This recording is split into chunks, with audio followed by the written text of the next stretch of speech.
Assalamualaikum warahmatullahi wabarakatuh. Perkenalkan, nama saya Waldo Xavier dari kelas 2D Teknik Industri, NPM 2410 2620 1114. Sini saya akan mempresentasikan proses pengecoran atau casting. Pendahuluan pengecoran logam casting adalah salah satu proses manufaktur tertua dalam dunia teknik.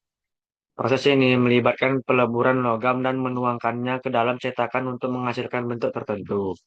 Ada banyak metode pengecoran. Dua di antaranya yang paling umum adalah sun casting dan die casting.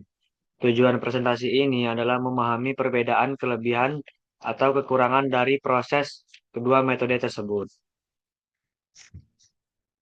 Tapi pembahasan, sini kita akan menjelaskan tentang definisi sun casting, kelebihan dan kekurangan sun casting, proses pembuatan cetakan pasir dan proses pengecorannya, definisi die casting, kelebihan dan kekurangan die casting, proses pengecoran logam dan die casting, dan kesimpulannya. Yang pertama, definisi sandcasting. Sandcasting adalah metode pengecoran logam yang menggunakan cetakan berbahan pasir untuk membentuk produk logam. Ciri-cirinya adalah menggunakan cetakan sekali pakai. Dia sangat fleksibel untuk berbagai bentuk dan ukuran.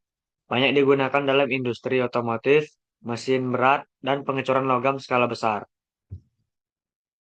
Alat dan bahan sandcasting. Bahan-bahannya adalah pasir silika, pola kayu, pola logam atau plastik, logam cair, bisa besi, aluminium, baja. Terus alat-alatnya adalah kerangka cetakan, sendok tuang, corong tuang, vibrator, atau pemadat cetakan. Kelebihan sandcasting. Dia lebih ekonomis untuk produk kecil hingga sedang. Dapat digunakan untuk semua jenis logam. Cocok untuk komponen berukuran besar dan kompleks. Cetakan dapat dibentuk dengan mudah sesuai desain. Dan biayanya relatif lebih rendah. 4. Kekurangan sandcasting. Permukaan kasar butuh proses finishing lebih lanjut.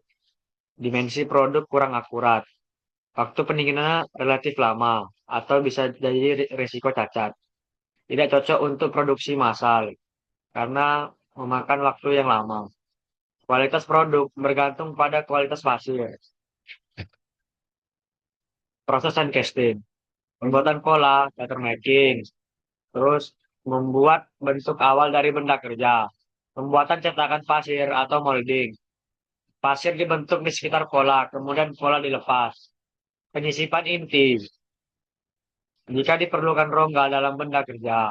Penuangan logam cair dituangkan ke dalam cetakan, terus didinginkan dengan pemecahan cetakan.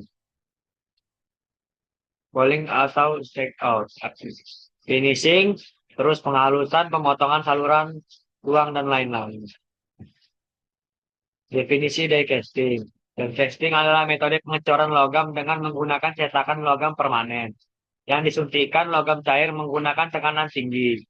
Biasanya digunakan untuk logam non-ferrous seperti aluminium, zinc, dan magnesium. Cocok untuk produksi massal dengan bentuk kompleks dan dimensi presisi tinggi.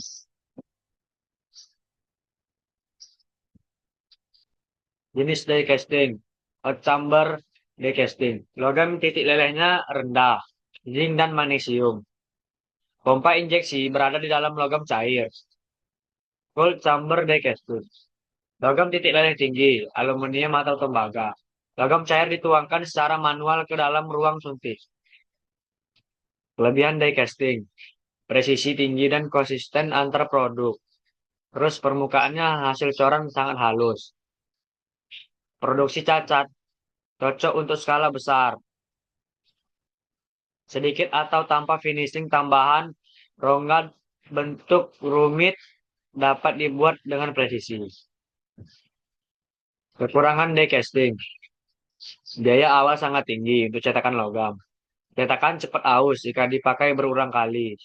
Hanya cocok untuk logam titik leleh rendah hingga sedang. Ukuran produk terbatas, biasanya kecil hingga sedang. Tidak ekonomis untuk produksi kecil. Proses die casting. Desain dan pembuatan cetakan.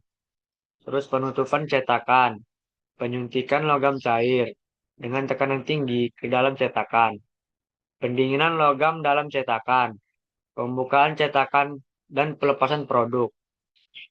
Finishingnya, pemotongan saluran, polishing, dan pengecekan cacat. Perbandingan sand casting dan die casting. Kalau sand casting, cetakannya sekali pakai. Kalau die casting permanen. Biaya awal sand casting rendah, die casting tinggi. Produksi massalnya kurang cocok untuk sand casting. Kalau die casting sangat cocok. Akurasi dan permukaan sand casting rendah atau kasar. Kalau die casting tinggi dan halus. Sand casting semua jenis logam bisa dipakai. Kalau die casting harus memakai non-ferro, sebagai magnesium dan zinc. Waktu produksi sand casting lebih lama, kalau die casting cepat. Kesimpulannya, sand casting cocok untuk komponen besar dan produksi kecil menengah fleksibel untuk semua logam, namun memiliki akurasi yang rendah. Die casting cocok untuk produksi massal, memiliki hasil halus dan presisi tinggi, namun terbatas pada logam tertentu dan membutuhkan biaya awal yang lebih tinggi. Yang ketiga, pemilihan metode pengecoran harus disesuaikan dengan kebutuhan produk, biaya, dan jumlah produksi. Begitu saja presentasi saya. Assalamualaikum warahmatullahi wabarakatuh.